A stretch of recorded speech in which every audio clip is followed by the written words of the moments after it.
Bismillah. Cek. Satu. Bismillahirrahmanirrahim. Wa qul ja'al haqq wa saqal innal batila kana zahuqa. Assalamualaikum warahmatullahi wabarakatuh. Innal hamdalillah. Alhamdulillahil qail subhanalladzi asra bi 'abdihi lailan minal masjidil haram ilal masjidil aqsa alladzi barakna haulahu linuriyahu min ayatina innahu huwas samiul basir. Ashhadu an la ilaha illallah wahdahu la syarikalah wa ashhadu anna muhammadan abduhu wa rasuluh la nabiyya ba'd. Allahumma salli wa sallim wa barik ala sayyidina Muhammad ibn Abdullah wa ala alihi wa sahbihi wa mawala. Qala Allah ta'ala fi kitabihil karim, a'udzu billahi minasy syaithanir rajim, bismillahirrahmanirrahim. Innani anallah la ilaha illa ana fa'budni aqimis shalah li dzikri. Wa qala ta'ala aidan inna a'tainakal kautsar fasholli li rabbika wanhar. Wa qala an-nabi sallallahu alaihi wasallam as-salatu imaduddin faman aqamaha faqad aqamaddin wa man tarakaha faqad hadamaddin. Sadaqallahul azim wa sadaqar rasulul karim. Para ketua RT selingkungan Masjid At-Taqwa yang kita hormati dan dirahmati Allah, Bapak Imam Khatib Bilal Gharib yang kami hormati, Ketua BKM beserta pengurus yang saya hormati, bapak-bapak, ibu-ibu, jamaah sekalian yang dirahmati Allah, ikut membersamai kita Ustadz Raka Chandra yang suaranya luar biasa kita dengar tadi. Yang kita hormati, saya juga sesekali kalau jadwalnya ada hal tertentu, saya minta tolong sama Raka Chandra ini untuk mewakili. Jamaah sekalian yang dirahmati Allah Subhanahu wa taala. Bersyukur itu, kata Nabi, siapa yang besok pagi bangun badannya sehat, anak bininya sehat, dan ada makanan hari itu seolah-olah dunia inilah dikumpulkan ke dia. Jadi kecil niat urusannya tuh. Bangun besok, badan sehat, keluarga sehat, ada makanan untuk dimakan hari itu, seolah-olah dunia lah dikumpulkan untuk itu. Nah kita lebih dari itu, besok bangun, badan sehat, kemudian keluarga sehat, makanan stoknya banyak, mobil full tank, ada juga seseran 100-200 dalam rangka hari tenang ini. Jadi luar biasa, apalagi kalau tidak kita syukuri. Nah, dengan bersyukur itulah hati kita menjadi lapang, pikiran kita menjadi tenang, dunia ini terasa luas. Bawaannya selalu ingin senyum. Tapi kalau kita tidak bersyukur, biasanya hati kita nyempit, dunia ini makin sempit, bawaannya suuzon. Curiga, susah senyumnya tuh. Maka itu kita diingatkan oleh Allah, inna a'toina kal kausar. Sungguh kami sudah memberi dan terus akan memberi nikmat yang banyak.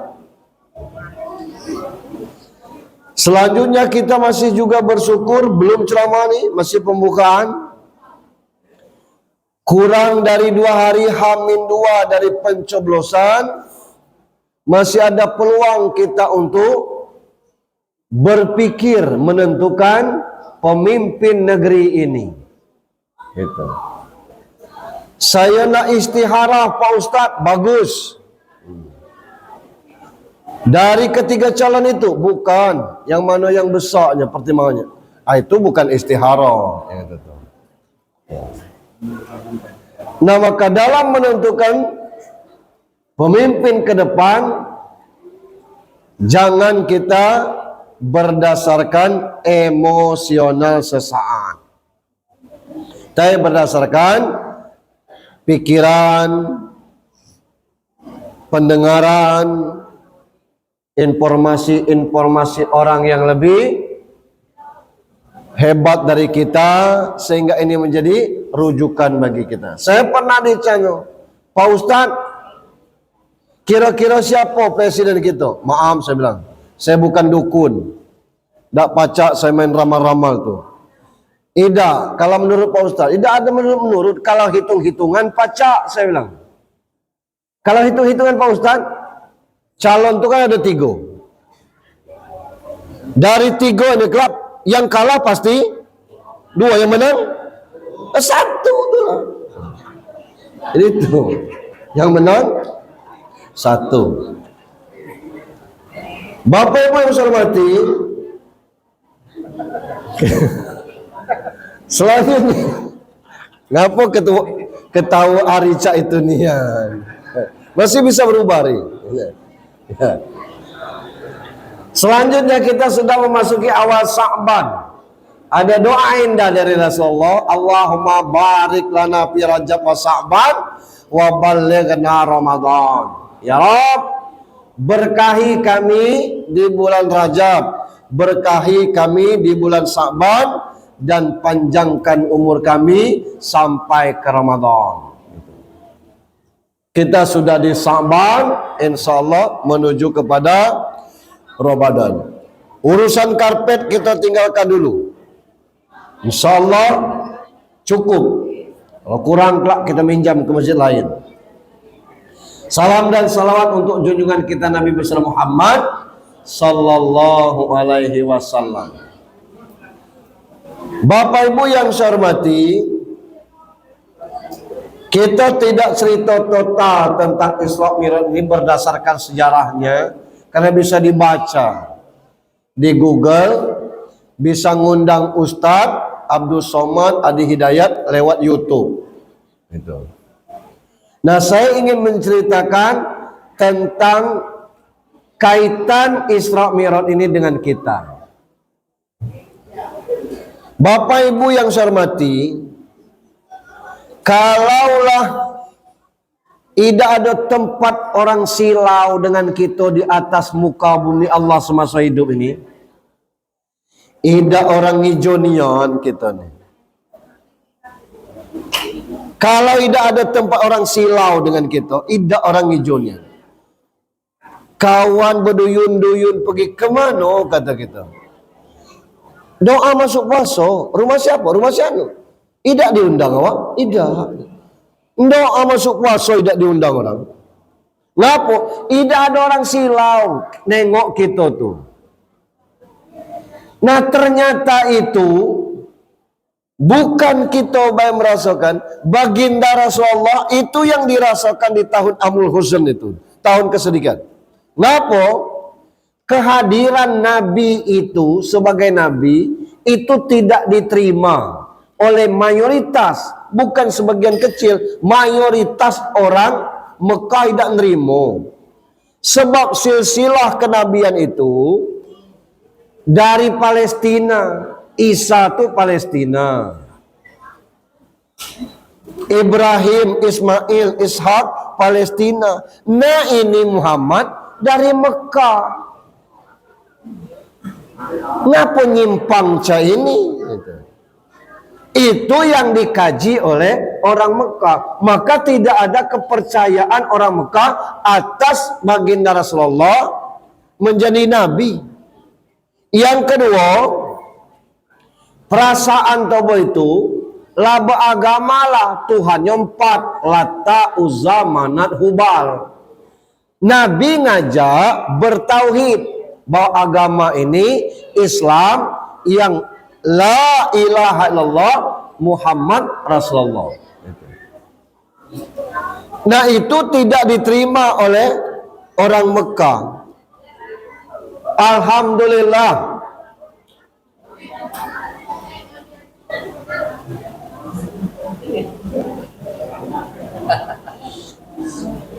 Rasul oleh Allah didampingi oleh orang mulia kelahiran Mekah, yakni Khadijah.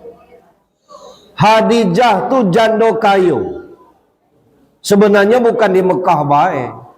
Di Timur Indah nih kalau ada jando kayu banyak juga yang enggak. Allah jodohkan dengan wanita mulia ini, ternyata Khadijah bukan cuma mengorbankan hartanya saja, tapi sepenuh jiwanya dia korbankan untuk Islam. Dan dia sangat yakin berdasarkan petunjuk-petunjuk yang ada, hartanya habis untuk Islam, untuk perjuangan Nabi. Ya sampai batas umur seseorang yang mati, nah Khadijah ini meninggal.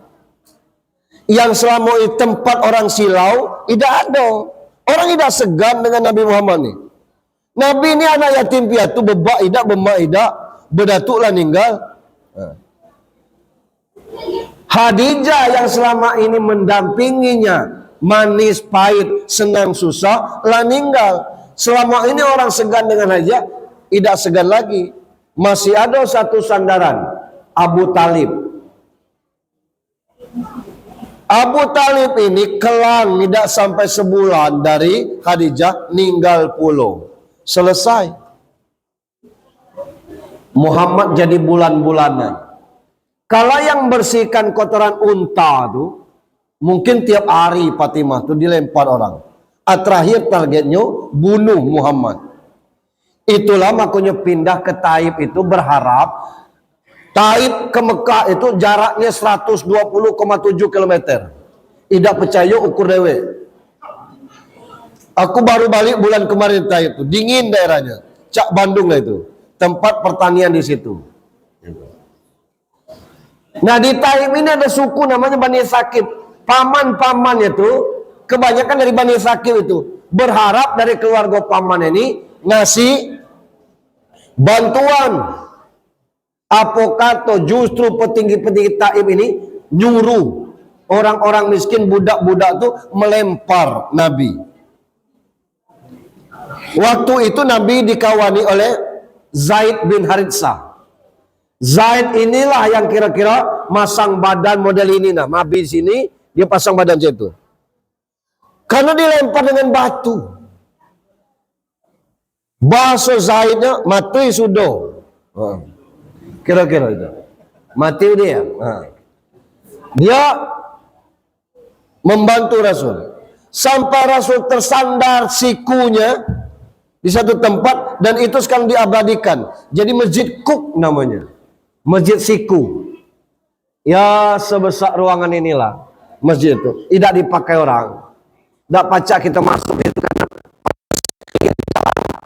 itu tidak bisa digunakan karena kecil, diberikan momen aja. Rasul menyandarkan sikunya, Kuk bahasa situnya, Masjid Siku.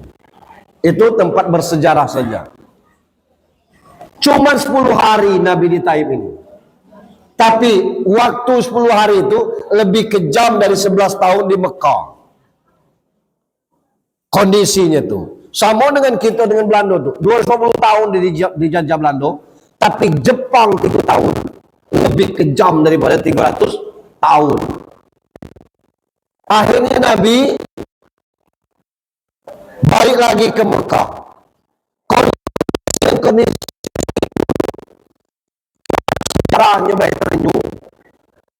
Jibril turun ngomong.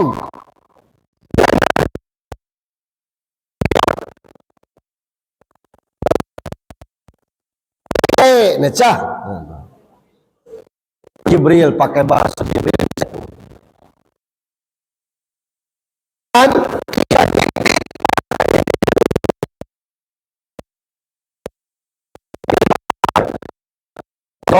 Wahum layak lamun. Itu hebatnya baginda Rasulullah.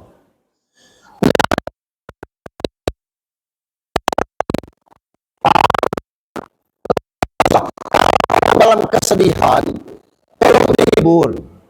Jangan diajak membunuh lah. Orang lagi dalam posisi kanan, jangan kita ganggu orang tidak normal. Bila perlu dihibur. Hiburan luar biasa dahsyat kita sebut dengan Isra Mi'raj.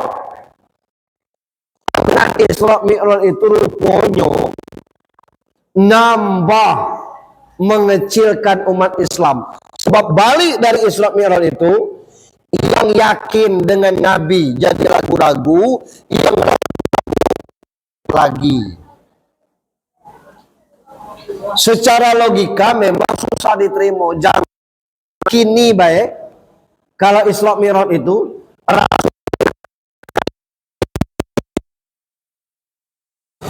susah kita pesawat. Karena tidak ada pesawat yang sebut langit itu. Langit itu dua Pak Bu. Yang kita tengok itu langit dunia.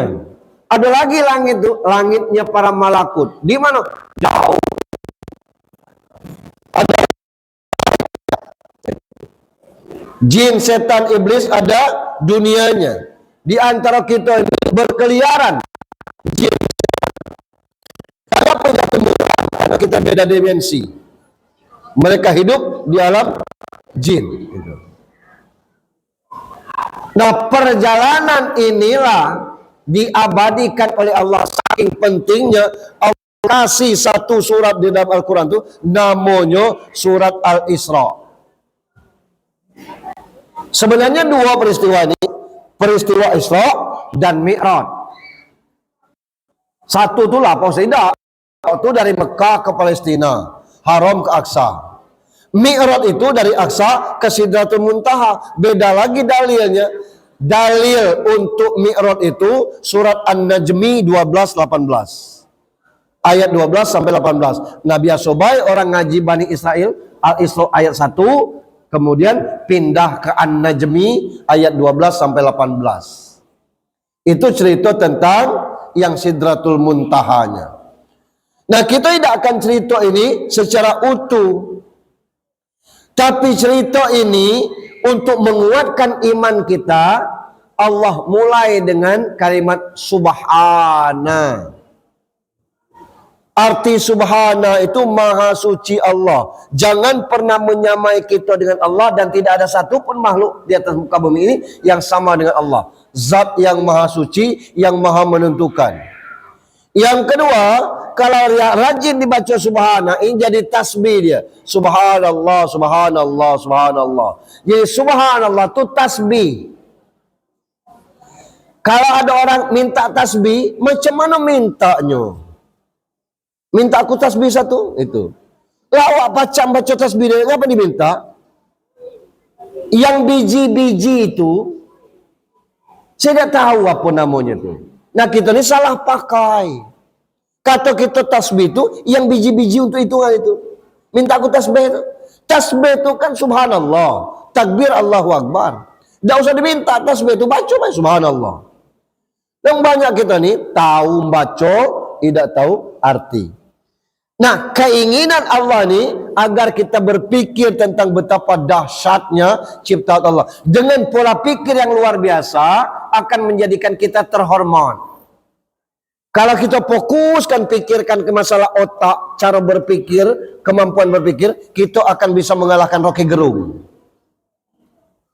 Rocky Gerung itu ahli filsafat yang luar biasa. Kalau kita tengok sikap orang, kalau dia ketawa, mudah, galak ngasih orang, pasti rezekinya lapang. Kalau orang ini angku, sombong dan sebagainya, pasti rezekinya sempit. Kalau orang ini galak nolong orang, pasti dia bukan penendam. Kalau orang itu pendiam, hati-hati kita. Bisa jadi pembunuh berdarah dingin. Kalau kita dalami model ini, bisa jadi dia jadi psikiater ahli jiwa. Kalau kita dalami masalah tulang, bisa jadi dia ahli ortopedi. Jadi ada semua ilmu tentang itu. Nah, subhanallah ini Allah ingin memberitahu kepada kita bahwa Isra Mi'raj ini peristiwa yang luar biasa, yang kejadian sekali seumur dunia, yang Allah untuk supaya kita beriman akan hal demikian. Summarji'il basara karratani yang ilaikal basara khashi'an wa huwa hasir. Coba tengok di atas muka bumi Allah nih. Ada tak? Jangan sekali, 2 kali, 3 kali pandang. Ada tak cacatnya? Itu ciptaan Allah di muka bumi. Saya sering cerita, kelapa itu bunganya sebesar kelingking. Buahnya sebesar pala. Kalau belum ada isinya kelapanya itu kalau kita belah, airnya masih masam. Tapi tempurungnya pacak kita kunyah. Kelat-kelat manis rasanya. Tapi kalau ada kelapanya, airnya berubah jadi manis. Tapi kalau kulit kelapanya coklat, jangan gigit tempurungnya, gigi patahlah. Macam mana Tuhan menciptakan demikian, masukkan airnya setetes demi setetes dalam itu. Ini kan subhanallah. Luar biasa itu. Macam mana Allah melenturkan tubuh kita yang dengan struktur organ yang luar biasa, sehingga leher kita bisa bergerak leluasa, kita bisa makan. Ketika orang sudah jatuh cinta, menyanyi enak suaranya, kita juga ngangguk-ngangguk. Aku bukanlah rahwana, juga bukan santan. Aku adalah lelaki setia. Kata kita, bolehlah. Itu kemampuan yang luar biasa disuruh Allah kepada kita untuk urusan yang demikian bagi Allah kecil. Bab innama amruhu idza arada say'an ayyakula lahu kun fayakun. Kesimpulannya, jangan mikirkan Isra ini dengan otak tapi dengan iman. Tapi kita tetap disuruh untuk berpikir bagaimana supaya kita tetap maju. Itu Isra. Lalu berikutnya, orang mengatakan bahwa ini menjemput perintah sholat. Apa iya? Sebab buka surat Maryam ayat 31. Itu cerita tentang sholat Nabi Isa. Buka surat Maryam ayat 55. Itu tentang Ismail nyuruh keluarganya, anak bininya untuk sholat. Ismail lah sholat, Isa lah sholat. Lah berarti tidak perintah sholat ini. Nabi sebelum berangkat itu disuruh Jibril sholat dulu 2 rakaat, sholat, lalu terbang naik buruk ini, tidak langsung ke Palestina, tapi transit dulu di Bukit Tursina. Apa Bukit Tursina? Tempat Nabi Musa dialog kepada Allah. Turun, kata Jibril, sholat 2 rakaat. Lama tak di sini? Ngapa? Nggak update status. Nggak usah, kata Jibril. Sholat baik. Naik lagi. Transit lagi di Bethlehem. Tempat Nabi Isa lahir. Ditanya lagi Nabi. Ngapa sih? Sholat 2 rakaat. Berapa lama? Sebentar. Baca tak? Selfie-selfie. Nggak usah, katanya. Lanjut ke Aqsa. Sholat lagi di situ. Dan diceritakan dalam hadis sahih, Nabi itu menjadi imam bagi seluruh nabi-nabi sebelumnya, ruhnya tentunya. Artinya kalau ini perintah sholat, Nabi lah sholat kok. Tapi tidak bisa kita bantah dalam hadis sahihnya, memang sholat. Macam mana Pak Ustaz berbeli-beli? Bukan semata-mata perintah sholat, tapi menyempurnakan sholat ini. Dari seluruh Nabi sebelumnya. Sebab sejarah perjalanan hidup Nabi itu samuklah kita kaitkan. Nah, perintah sholat ini Allah tugaskan 50 kali. Kenapa dipertemukan dengan Nabi Musa? Itu sengaja Allah pertemukan, bukan kebetulan. Sebab Nabi-Nabi itu sejarah hidupnya hampir sama, Pak.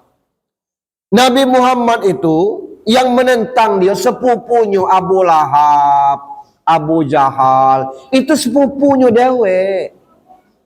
Ibrahim yang menentang dia bapaknya Azar. Itu. Lebih parah lagi Nabi Nuh, bininya dewe. Bini Nabi tidak beriman, melawan. Jadi kalau ada bini ustad, agak sering merepet. Itu. Iya normal, apalagi bini jamaah kan, lebih parah lagi. Nah itu. Ya, jangan kita berkecil hati. Aku cerewetnya orang rumah nak ku buang baik. Jangan. Bini Nuh baik. Melawan itu tuh. Jadi yang model-model ini itu. Kalau Musa lawan tandingnya Fir'aun. Kalau Nabi roman abu-abu tadi itulah. Lawannya tuh. Nah, ketika ketemu dengan Nabi Musa turun dari atas itu, kita singkatkan ceritanya. Musa bertanya, apa perintah Allah? Sholat 50 kali. Ya. Banyak itu katanya. Jangan. Kenapa? Umatku tuh besar-besar, tinggi-tinggi. Tidak sanggup 50 kali itu. Umatmu kalau kecil-kecil dan tidak tertutup mungkin bisa jadi stunting. Siapkan aja asam sulfat. Ini Samsul. Itu akan ya. Jadi luar biasa. Fir'aun itu Bapak Ibu bukan satu. Tahu tak jumlah Fir'aun itu berapa? 170 orang Fir'aun itu. Itu gelarnya, namanya beda-beda. Yang pas Nabi Musa itu Fir'aun yang terkejam. Namanya Ramses II. Fir'aun itu 170 orang. Silsilahnya. Dikejam, yang paling kejam itulah yang dengan Nabi Musa, lawan tanding Nabi Musa itu. Nanggung kita misalnya. Tidak teluk kamu. Mintalah kurang. Coba kita bayangkan seandainya sholat itu 50 kali. Walang kesibuk kita. Pas nak akad nikah, kata penghulu, sakti, siap? Ya. Saksi 2? Ya. Wali nasab Pak, bapak kandung? Iya. Emas kawin, ini Pak, cincin emas 10 gram. Oke, secara administrasi sudah selesai dan ini pengantin Tino nak dikeluarkan atau tidak, adat kami masih di dalam Pak, biarlah di dalam. Oke. Yang lanang nih tidak apa-apa di dalam tuh pengantinnya, tidak apa-apa Pak. Oke, kita ijab kabul, salam. Nanti kalau saya tekan Pak, Bapak ucapkan, hai Syanu aku nikahkan anakku. Nah, tak itu. Hai Syanu aku nikahkan anak kandungku kepada engkau dengan mas kawin seperangkat alat salat dan cincin 10 gram tunai. Allahu Akbar. Kelak dulu Pak, azan katanya. Bubar lagi nih. Begitu aku terima nikah dan sebagainya, azan, bubar lagi nih. Kebilo kita makan jamuan. Nah itu. Terbayang enggak orang Bali pas malam pengantin tuh? Pengantin lanang masuk, assalamualaikum, masuk kamar, waalaikumsalam. Alhamdulillah deh, akhirnya kita berjodoh dan sebagainya. Baru nak warming up, Allahu Akbar, azan dulu Bang. Hai, rusak kita. Itu yang kami alami kata Musa, tidak sanggup. Jadi mintalah korti. Musa ini luar biasa Pak, memang ahli diplomasi dia. Dengan Allah Musa ini, pacak-cak kita WhatsAppan. Bacalah sejarahnya. Yang Bukit Tursina itu kan ini usulnya, nak ketemu Tuhan. Kalau tidak telok, kelak kata Tuhan. Ya telok, dah telok. Kita cuba dulu. Apa kata? Pingsan. Itu. Dia pernah bertanya, siapa kawan aku kelak Tuhan? Kawan di mana? Kata Tuhan. Ya kawan aku di surga. Ditunjukkannya. Dicari Musa. Ternyata sampai ke rumah itu siapa? Kata Allah, kawan kamu tetangga dekat kamu di surga kelak Musa, anak bujang orang dusun itu di kaki Bukit Tursina. Pergi Nabi nyari, alangkah hebat lanang ini, bujangan kawan aku tetangga dekat di surga. Lanang tu ada tamu kaget, maaf bapak siapa katanya. Saya Musa. Musa mana? Nabi Musa. Oi, maaf Nabi, aku tidak tahu kalau awak Nabi. Tidak ada balihonyo katanya. Kata Nabi, tidak apa-apa. Ada kopi tak? Ada aja, minum.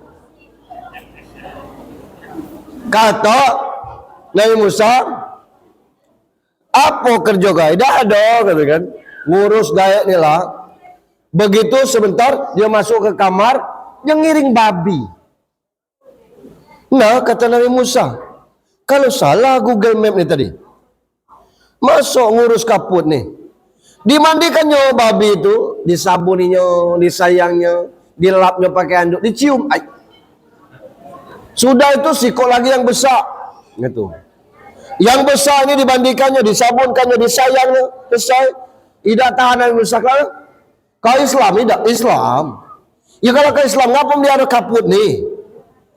Apa katanya? Nabi, itu mak bak kandung aku. Oh my God, kata Nabi. Kenapa model itu? Mak bak aku dulu, rumahnya dekat masjid. Tapi dan tak solat. Perangainya jahat. Bukan nyelotnya keter, dia bandar judi. Luar biasa. Dengan orang jahat, dengan Allah jahat. Nah ketika petir besar, mak bak aku disambar petir, aku kira mati, rupanya berubah jadi babi itu. Itulah mak bak aku. Aku puas berdoa tapi Allah belum kabulkan. Macam mana pun tetap aku harus urus itu. Nah itu Nabi Musa baru terkejut. Kita mak bak kita tidak ada babi. Lanang itu babi mak baknya tetap dilayani. Jadi kesimpulan untuk itu, kalau kita ni masih jahat, kalau hari hujan jangan galak keluar rumah. Tembak petir keluar. Ini babi begitu. Nah itu Nabi. Belum lagi cerita-cerita yang lain. Nabi Musa tu berminta kepada Allah, cak kita WhatsAppan. Saking, nah itulah dia temukan dengan itu. Kau minta, ya aku belum pernah. Kata Musa, jangan cemen aku, sering ku minta dengan Allah tu. Pasti dikasih.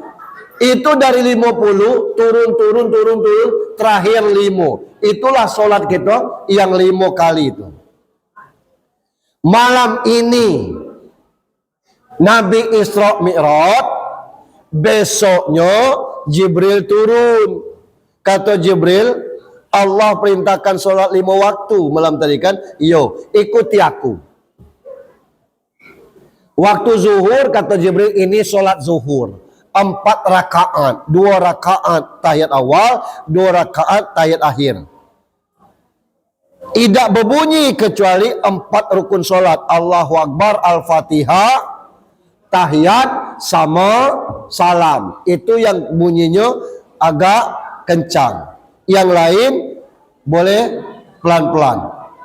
Waktu asar Jibril turun, ini surat asar. Sama kayak zuhur tadi. 4 rakaat. 2 rakaat tahiyat awal, 2 rakaat tahiyat akhir. Tidak bersuara. Jibril solat itu, Nabi tidak bersuara, sahabat tidak bersuara.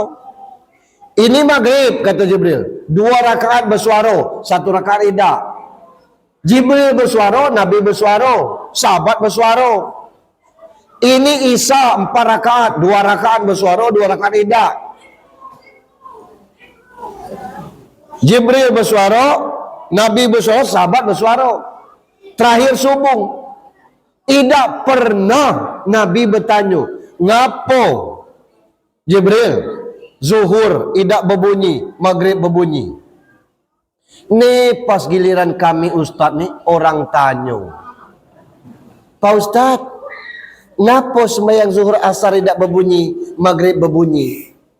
Kita jawab, kalau zuhur berbunyi, kafir Quraisy bisa mendeteksi di mana tempat Nabi bersembunyi, maka itu tidak bersuara. Puas nih, belum tentu. Nyo tanya lagi, kini kan tidak ada lagi kafir Quraisy ngejar-ngejar, ngapa masih diam nih? Jawabannya, tidak usah tanya-tanya, memang itulah cara sholatnya tuh. Nabi ke sahabat tidak pernah tanya-tanya. Ini salat kita. Nah inilah tugas kita, kata Allah, innani anallah, akulah Allah.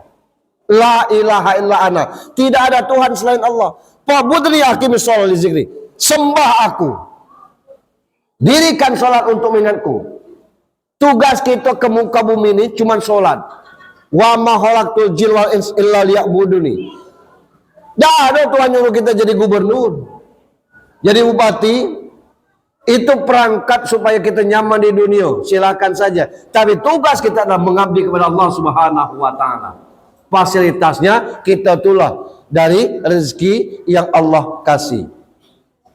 Nah, maka itu supaya kita tidak menuhankan dunia, dalam berdoa turunlah tuntunan sudah Al-Fatihah, ada qul huwallahu ahad. Apa qul huwallahu ahad? Katakanlah bahwa Allah itu satu. Jangan menuhankan dunia. Dunia ini kecil nian urusannya. Dunia ini sebatas-batas inilah. Ngapa? Mati kita selesai urusan nih. Semiskin-miskin orang, kalau dia taat ibadah, kalau dia mati lah, habis miskinnya. Separah-parahnya orang sakit, kanker stadium 5, stadium lanjutan tuh, tapi dia tidak pernah meninggalkan sholat, mati dia, selesai kankernya. Sebanyak tidak masalah, ini selesai, itu datang, ini belum selesai, itu datang, tapi tidak pernah meninggalkan sholat, mati kita selesai masalah. Tapi jangan cuba kita tidak sholat, mati tidak selesai masalah kita. Ngapa? Panjang urusannya. Kaifa takfuruna billahi wa kuntum amwatan fa ahyakum. Yang kedua, al-falaq. Ngapa Allah minta kita wa min syarri hasidin iza hasad. Berlindunglah dari orang-orang yang berhati jahat, berarti busuk. Di atas muka bumi Allah ini, penghuninya banyak yang baik, tapi ada juga yang hasad. Itu kita nak bangun ini, kata orang, untuk apa? Kita nak buat macam ini, kata kawan, untuk apa?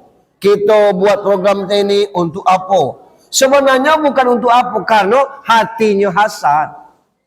Dia ikut menikmati. Ini kadang-kadang itu. Yang ketiga, annas minal jinnati wan nas. Kita berlindung dari jin dan manusia. Kadang-kadang manusia ini lebih dari jin. Ada kisah zaman tabi'in, sahabat tabi'in. Itu jalurnya. Nabi, sahabat, tabi'in. Di zaman tabi'in ini ada orang jalan, lagi berjalan terus dipanggil orang, bro, nengok je. Apa je nengok? Kemana? Nak jalan. Boleh ikut? Boleh. Kenalan dulu. Lanang ni ngaku namanya sianu, yang manggil bro tadi ngecek setan. Nama kau setan? Bukan, aku memang setan, kata. Lah. Jadi, ya boleh tak aku berjalan dengan awak? Boleh, katanya. Berjalan. Pas waktu zuhur, yang orang Islam ni tidak sholat. Setan memang tidak sholat kan? Dah. Waktu asar, tidak juga sholat. Masuk waktu maghrib, tidak juga sholat. Masuk waktu isya, tidak juga sholat. Waktu subuh, tidak juga sholat. Begitu selesai subuh, setan ini lari. Kata muslim, kemana? Aku pikir kau ini muslim, rupanya lebih setan dari setan katanya. Ya ngapa? Ya kemarin aku ngikut, aku pikir kau tidak sholat zuhur tuh nak kau jamakkan di asar. Tidak sholat kau. Aku tengok maghrib tidak sholat, aku pikir jamak takhirkan di isya. Tidak sholat, subuh tadi tidak sholat. Berarti lebih setan dari setan kau nih. Kau tahu tak ngapa kami terusir dari surga?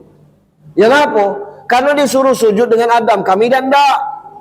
Gara-gara satu itulah kesalahan kami.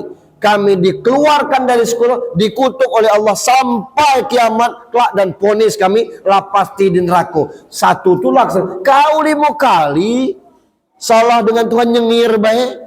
Nah itulah minal jinnati wan nas itu. Berlindung dari jin dan manusia. Boleh main game tapi suaranya dikecilkan itu. Itu. Kecilkan aja suaranya. Ya. Karena masjid kita ini punya wifi, jadi bisa dimanfaatkan. Kasih kode anunya. Nah ini, jadi itu maksudnya. Nah terakhir, ngapo sholat itu, kata orang ibadah tu manis, iman tu manis, sholat tu manis. Iman tu nikmat, ibadah tu nikmat, sholat tu nikmat. Kebilo kita merasakan nikmatnya itu. Kenapa? Ketemu imam yang bacaannya panjang, hati kita ngomong mentang-mentang hafal sepanjang ida, dikiranya kita hafal galau. Coba kalau imamnya pendek, itu tetap berkata hati ni tumben pendek sekali ni. Nak kemana gaya kau? Itu. Coba kalau misalnya imamnya lambat, alang perlu kelambat bacaan ni, kau tidak perlu panjang nian. 6 rakaat tu ada ukurannya. Aduh. Dibacanya cepat cacam, kalau tidak kena lagi. Tajwid marijul hujum salah galau. Saya sering cerita tentang masalah tarawih.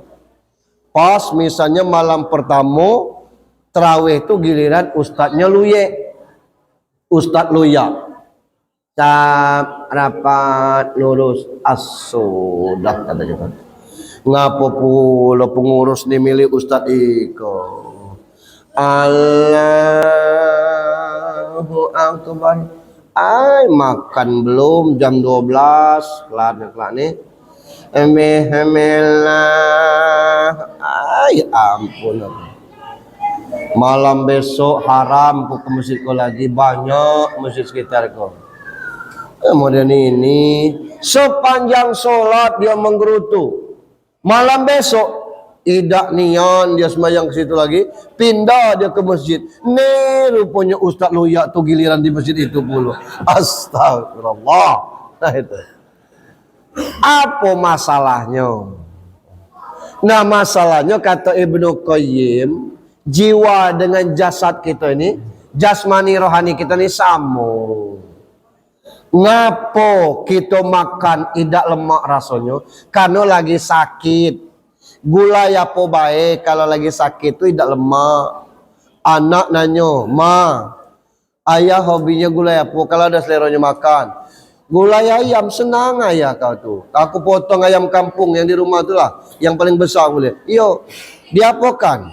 Ayah tu ndak. Amun ada gulai pedas di sup kan baik. Yang senang gulai sup. Di sup diantar sedandang. Nah, pak, cobalah saya gulai ayam. Sesendok. Iya, iya. Tidak usah pakai nasi, makan gulai ni baik dah bang. Cicip dikit. Nya lagi sakit. Tak ada seleranya. Tunggunya sehat. Nya sehatnya lewat merancitnya. Cung kediro direbusnya campur cabai. Terasi dibakarnya. Diambilnya tempat ngiring cabai itu. Disitulah diuleknya itu. Cung dengan cabai rebus itu. Campur terasi. Terung itu ditaruh ni dalam magicom nasi sedang gelegak tu. Nasi masak, terungnya masak. Dicoleknya diulekan itulah. No. Pacak 2 kali nambu. Bukan masalah gulainya sehat atau tidak. Kita ni kalau lagi sehat, mandi air gunung tuh sejuknya rasanya, cak air kulkas. Tapi kalau lagi sakit dilap ada lap bae ya la ilaha. Dilap ngapa sakit? Sama ketika kita tidak bisa menikmati sholat tuh, kita mungkin lagi sakit. Macam mana kalau sakit? Ya berobat. Kata dokter, bapak ini tidak sakit, bapak ini kecapean. Banyak istirahat, banyak makan, jangan banyak pikiran. Perkara 5 juta habis cuma dapat 2 suara, biarlah. Tidak usah dipikirkan itu. Insya Allah kuat, badannya tidak sakit. Sama kita, ngapo jadi gairah sembayang nih. Nah, hati kita lagi lita. Untuk itu ajak dia jalan-jalan hati ini kemana? Nengok orang yang lebih susah dari kita. Nengok orang yang sakit jiwa, kita normal.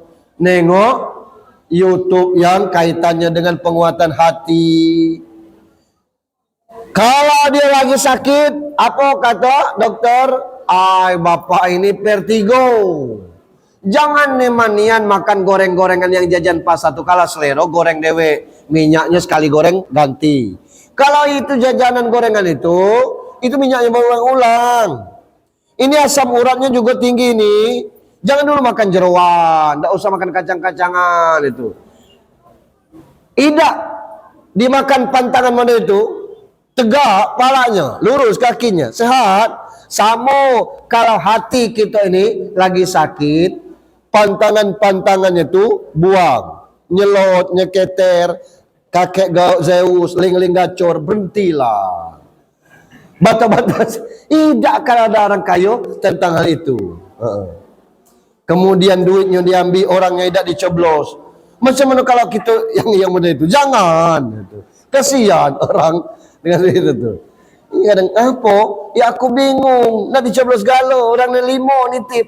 Kau ambil galo? Iya. Akhirnya aku ke kebun. No, pala bah. Ini yang kadang-kadang kacau kita. Nah, hati kita sudah parah. Nah, kalau sakit, dokter ngasih obat. Ini antibiotik harus habis. Ini vitamin sekali sehari. Ini pala pening, asam lambungnya naik. Kalau pening sakit baik minum, kalau tidak dosa. Sama kita nih. Kalau hati lagi ada sakit, kasih obat. Apa obatnya? Banyak istighfar, sholat tobat. Tidak mesti nak siang sholat tobat, malam boleh. Tak bisa malam, siang itu. Sambil itu kita merenungi mana jalan yang salah ini, kita mohon. Orang sekarang ini kadang-kadang galak ngasih kesimpulan menyesatkan. Makin kuat kita beriman, makin banyak ujian. Apa yang tidak beriman tidak ada ujian? Adalah. Ngapa orang-orang yang makin kuat imannya makin miskin? Kata siapa? Banyak orang kaya, tapi makin tinggi imannya, makin dia tutupi hartanya. Ngapa? Tidak dia riak. Yang kita ini sembahyang sesekali dapat rezeki, seluruh sosmed dipamerkannya. Baru tahajud 2 kali lah posting. Tahajud ya bangun jam 3 tuh. Kita kalau WhatsApp berbunyi tengah malam tuh cemas gitu. Jangan-jangan ini berita tentang sakit. Pas kita tengok tahajud ya bundung gitu. Tahajud lah kau dewe gitu. Nah, enggak usah orang tiap malam tahajud tidak ada ngabar-ngabar ke WhatsApp ini. Itu kita galak-galak pamer. Iya ada. Pertanyaan tuh, macam mana Pak Ustadz kita nih makin beriman, makin banyak ujian. Yang tidak beriman juga diuji oleh Allah. Tentang ujian orang beriman, la yukallifullahu nafsan illa wus'aha. Tidak mungkin Allah kasih kita ujian kecuali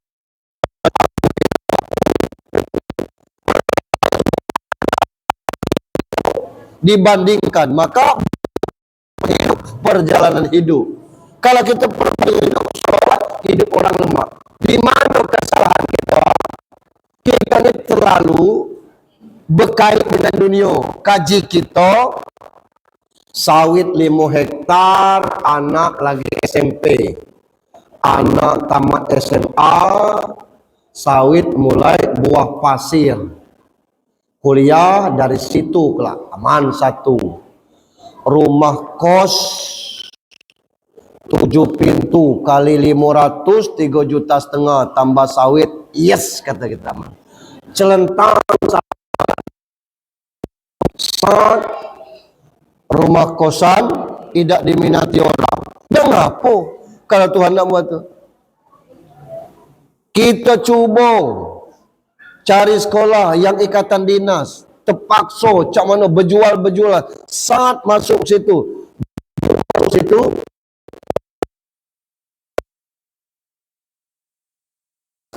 duit. Kita terlalu yakin dengan dunia. Kata, perbaiki solatmu, aku akan perbaiki hidupmu. Jaminan Allah. Nah yang kita solat seperlunya.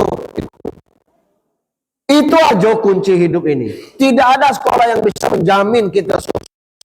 Dengan dokter, kalau dia kasih resep, coba ditengok di kertas resep tuh. Pasti ada tulisan.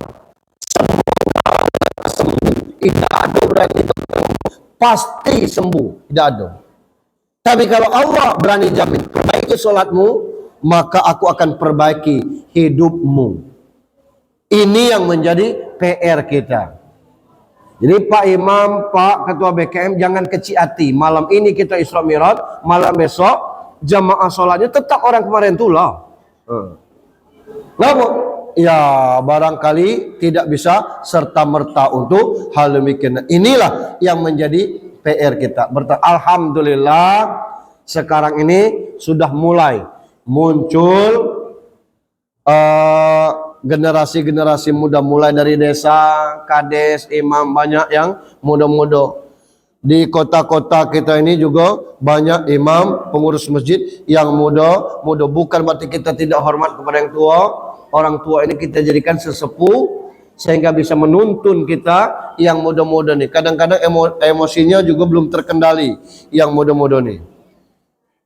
Kemauannya luar biasa, kadang-kadang tidak mengukur kemampuan. Nah maka itu ada pembalansnya, pembandingnya kaum-kaum tua yang bisa menyeimbangkan untuk hal demikian.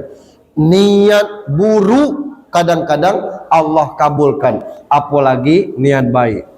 Bertahap apa yang dicita-citakan oleh ketua BKM tadi, bahwa kita akan ngurus sertifikat dan nanti akan mendirikan yayasan untuk madrasah sehingga anak-anak kita tidak begitu jauh sekolah. Memang seperti itu bentuknya sekarang. Paling tidak kita bisa mendirikan MDA di sini. Anak-anak kita ilmu umumnya di sekolah, ilmu agamanya di sini. Syukur-syukur nanti bisa mencapai kepada tingkat berikutnya. Semua itu bisa kita gapai, tapi jangan pernah meninggalkan sholat. Saya pikir demikian Bapak Ibu. Mohon maaf dengan segala kekurangan yang ada. Insya Allah Isra Mi'raj itu bukan peringatannya yang kita utamakan, tapi macam mana kita mengevaluasi solat kita menjadi solat yang lebih berkualitas. Kalau kemarin-kemarin kita solatnya cuman maghrib di masjid, tambahkan maghrib isya. Kalau kemarin sudah maghrib isya, sembahyang subuh. Kalau kemarin maghrib isya subuh, tambahkan asar. Yang paling berat solat berjamaah itu asar dengan subuh. Orang yang berjamaah solat asar subuh, ada hadisnya Bapak Ibu. Pergantian sip malaikat itu jago, itu waktu asar dan waktu subuh. Subuh kelak, yang piket siang turun tuh, yang piket malam, yang piket sekarang itu balik. Saat naik ke atas, Tuhan nanya, macam mana hambaku tadi? Kami tinggalkan tadi lagi sholat subuh. Waktu asar, yang piket malam turun, yang piket siang nak balik. Itu ditanya oleh malaikat, macam mana umatku hambaku kami tinggalkan tadi lagi sholat. Begitu malaikat pagi melapor sholat, malaikat sore melapor. Jadi rentang waktu itu laporan kepada Allah itu selalu sholat. Sehingga sholat berjamaah kita di masjid menjadi nilai tambah yang luar biasa bagi kita. Mohon maaf kepada Allah, mohon ampun. Mari kita menjadikan pemilihan baik legislatif dan presiden ini menjadi sesuatu yang terhormat, bermartabat. Kita boleh beda pilihan, tapi tidak boleh tidak seteguran. Boleh suami istri itu berbeda pilihan, tapi tetap dalam kerukunan. Insyaallah pemilunya berjalan dengan lancar dan kita semua menjadi saksi agar ini berlaku jujur, adil. Demikian mari kita sudahi dengan sama-sama berdoa. Ala hazihin niyah.